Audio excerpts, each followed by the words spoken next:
വിശാഖ നക്ഷത്രം. വിശാഖ നക്ഷത്രക്കാരെ സംബന്ധിച്ച് തുലാരാശിയിൽ ഉള്ളവരും ഉണ്ട്, വൃശ്ചിക രാശിയിലുള്ളവരും ഉണ്ട്. അപ്പോൾ തുലാരാശിയിലുള്ളവർക്ക് ഏറ്റവും നല്ലൊരു സമയമാണ്. അവർക്ക് അഞ്ചിൽ രാഹു വന്നു, 9ാം ഭാവത്തിൽ വ്യാഴവും വന്നു.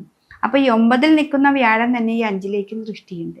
അപ്പം അതുകൊണ്ട് തന്നെ നമുക്ക് ആ 5ൻ്റേതായിട്ടുള്ള രാഹുവിൻ്റെ ദോഷമൊന്നും വരുന്നില്ല. ഉപാസന മൂർത്തികൾ, അങ്ങനെ ജ്ഞാനത്തെ തരുന്നവർ, അങ്ങനെയൊക്കെ ഉള്ളവരാണെന്നുണ്ടെങ്കിൽ ഉപാസനയൊക്കെ ഏറ്റവും നന്നായിട്ട് എടുക്കാനായിട്ട് സാധിക്കും. പിന്നെ 6ാം ഭാവത്തിൽ ശനി വരുന്നു. 6ലെ ശനി എപ്പോഴും നല്ലതാണ്. ശനീശ്വരൻ നമുക്ക് ദോഷങ്ങളൊന്നുമില്ല. എത്ര ശത്രുക്കളുണ്ടെങ്കിലും അവർക്ക് അതിജീവിച്ച് നമുക്ക് മുന്നോട്ട് പോകാൻ പറ്റുന്ന ഒരു സമയമാണ് ഈ തുലാരാശിയിൽ നിൽക്കുന്ന വിശാഖ നക്ഷത്രം. ഇനി വൃശ്ചിക രാശിയിൽ നിൽക്കുന്നവർക്കാണെങ്കിൽ അഷ്ടമത്തിലേക്കാണ് നമ്മുടെ വ്യാഴം പോയത്. ഈ അഷ്ടമത്തിൽ വ്യാഴം പോവുകയും 4ൽ രാഹു വരികയും 5ൽ ശനി വരികയും ചെയ്തു. അവർക്ക് ഇത്തിരി ദോഷമാണ്. അപ്പം 4ൽ രാഹു വരിക, 10ാം ഭാവത്തിൽ കേതു വരികയാണ്. കേതു അപ്പോൾ 4ലും 10ലും കേതു വെച്ചിട്ടുണ്ടെങ്കിൽ കുടുംബത്തിൽ എന്നെന്നും പ്രശ്നങ്ങളുണ്ടായിരിക്കും.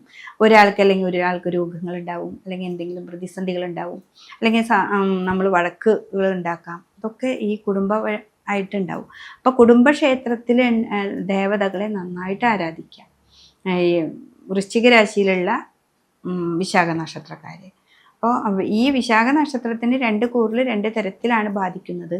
അതുകൊണ്ട് തന്നെ വിശാഖ നക്ഷത്രക്കാർ കുടുംബക്ഷേത്രത്തിലെ ദേവതകളെ നന്നായിട്ട് പ്രാർത്ഥിക്കുക, വ്യാഴനെ നന്നായിട്ട് വയ്ക്കുക. അപ്പോൾ കേതു 10ലുള്ളവർ കർമ്മവുമായി ബന്ധപ്പെട്ട് ആരോട് എന്തെങ്കിലും ഒരു ദോഷം ഉണ്ടെങ്കിൽ സംസാരം വളരെ കുറയ്ക്കുക. അതാണ് ഏറ്റവും ഉത്തമം. ഇതിൽ നമ്മൾ എന്ത് കണ്ടാലും പ്രതികരിക്കാൻ നമ്മൾ നിൽക്കാതെ, വൃശ്ചിക രാശി എന്ന് പറഞ്ഞാൽ ചൊവ്വയുടെ രാശിയാണ്. അപ്പം പെട്ടെന്ന് പ്രതികരിക്കുന്നവരാണ്. അപ്പോൾ പ്രതികരിക്കാതെ നിന്നുകൊണ്ട് നമ്മൾ ആലോചിച്ച് തീരുമാനമെടുക്കുക.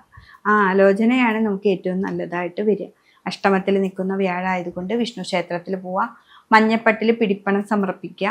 എല്ലാ വ്യാഴാഴ്ച ദിവസങ്ങളിലും പോയിട്ട് നെയ്വിളക്ക് വെച്ച് പ്രാർത്ഥിക്കുക. ദേവിക്ക്, അതായത് വൃശ്ചിക രാശി ചൊവ്വയുടെ രാശി ആയതുകൊണ്ട് ദേവീ ക്ഷേത്രത്തിൽ പോവുക.